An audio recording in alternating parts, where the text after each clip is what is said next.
Shalom and welcome to Ta'alimot Ba'ivrit, Secrets in Hebrew. Today we're going to look at something in Parshat Vayechi.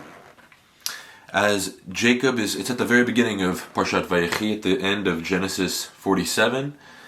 And we see in verse 29, Jacob is having a conversation with his son Joseph. And as Jacob is coming to the end of his days, he asks Joseph for something very specific. However, before he does that, he makes Joseph do something that I think many of us pass over. And he says, "Put your hand under my thigh." Okay? And so in Genesis 47, verse 29, Jacob speaks to Joseph and he says, if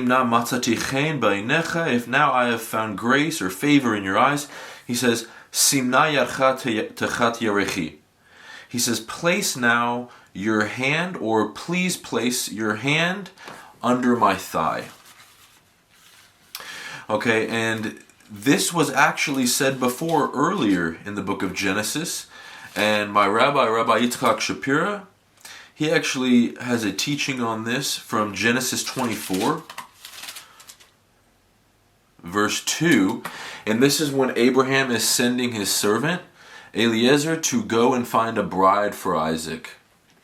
Okay, and before he sends him off, in Genesis 24, verse 2, Abraham, same situation. He's coming into the end of his days. He's old, just as Jacob is old here with Joseph. And he says to his servant, he says, Simna yadcha techat yerechi. Same exact phrase. Joseph hears the same thing from his father Jacob. It says,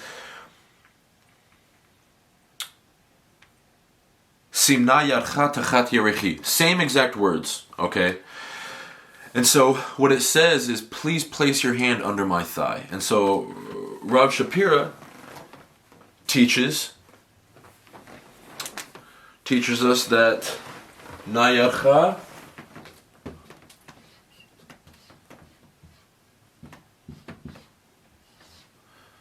this is place your hand, please place your hand.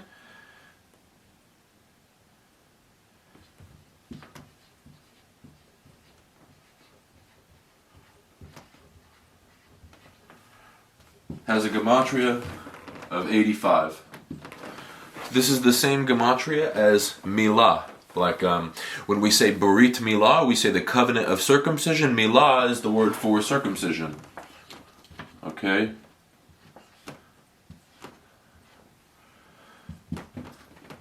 $85.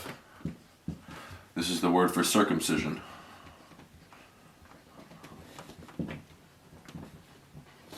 Okay, and so what are we really saying here whenever he says, place your hand under my thigh? But it's equivalent to circumcision. Please, your hand. Na yadcha. Okay, well, we have to think about this for a moment. Okay, and so the thigh, think about where he's saying, place your hand under my thigh. The thigh is really like the strongest parts of our bodies. Right, it's the part that holds the most authority and weight. You know, it should be, if somebody works out, you would hope that their legs are probably their strongest part, their thighs, right? Okay, so it holds all of our authority, it holds all of our weight and our strength. And so whenever Abraham in Genesis 24, or here we can take that same teaching that Rav Shapira teaches for Genesis 24, we can take it now to Genesis 47. It's the same phrase, and what this is meaning. And so whenever Jacob tells Joseph, place your hand under my thigh, what he's saying is, place your will under my authority. And this is essentially what circumcision is.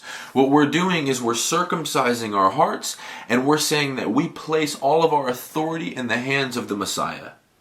We're placing our hand under the thigh of the Messiah. Okay? And so the thing comes down to now is, what are we circumcising? Because we can get a better idea as to what this picture is painting for us of of placing your hand under the thigh, as Eliezer did with Abraham, as Joseph did with Jacob, and as we are to do with the Messiah.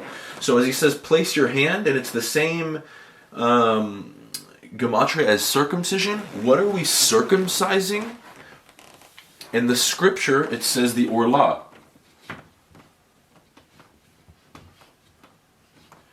Which is commonly translated as foreskin. Okay? And we'll just leave it as that translation. Okay? The orlah. Orlah comes from this word right here, oral. And it has a gematria of 300. The same gematria as Yetzer.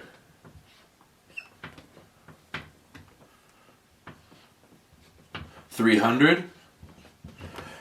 Orlah, oral, is like a barrier, the foreskin. It's the same gematria as Yetzer. This word means inclination. Like Yetzer hara, Yetzer hatov, the good inclination and the bad inclination, we're circumcising our hearts. Which is why the scripture says in the Torah, and it says it also in the New Testament by Paul in Romans 2, he talks about the circumcision of the heart. So this is essentially what we're talking about when we speak about circumcision. We're talking about the inclination of our heart. And so orlah, if you flip these letters around, you actually get lara or lahara, and it's to do evil. And so we're circumcising our hearts, and we're choosing to say, hey, Messiah, I place my hand under your thigh, and I am choosing to walk in the good inclination and deny the evil inclination. And this is what Jacob was saying to Joseph. He was saying, lay down your will, lay down your inclination, and do what I tell you. Put your hand under my authority. And this is what Yeshua was doing in the garden whenever he was praying to the Father. And he said, not my will, but your will. He was placing his hand under the thigh of the Father. And as the Father sent Yeshua, so Yeshua sent us. And we are to place our hands under the thigh of the Messiah and say, not my will, your will be done. Okay, and this is going with the book of Deuteronomy. In Deuteronomy chapter 30, verse 6.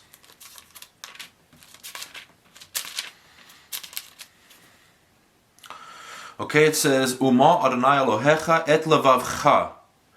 It says, and the Lord your God will circumcise, mal, which is where we get milah. It says, he will circumcise your heart, ve'et levav zeracha, and the heart of your seed, la'ahava et Adonai Elohecha, to love the Lord your God, b'chol levavcha u'v'chol nafshecha leman chayecha. He says, so that you'll love him with all your heart and with all of your soul, so that therefore you may live. Okay? And so every day, what we're wanting to do is we're wanting to take after what Joseph did and what Eliezer did. We're wanting to put our hands under the thigh of the Messiah, Yeshua. Every day, we're wanting to nullify ourselves and saying, not my will, your will. And do you know what's interesting is that this is actually something that is done in Judaism and Messianic Judaism, this concept every morning. So every morning there's a prayer, and personally, I enjoy this prayer. I do it before I even let my feet hit the ground every morning, while I'm still in bed. Okay? It's called the Modeani. Modeani lefanecha, melechai v'kayam, she'echezarta binishmati b'chemla rabba imonatecha. I give thanks before you, King, living and eternal.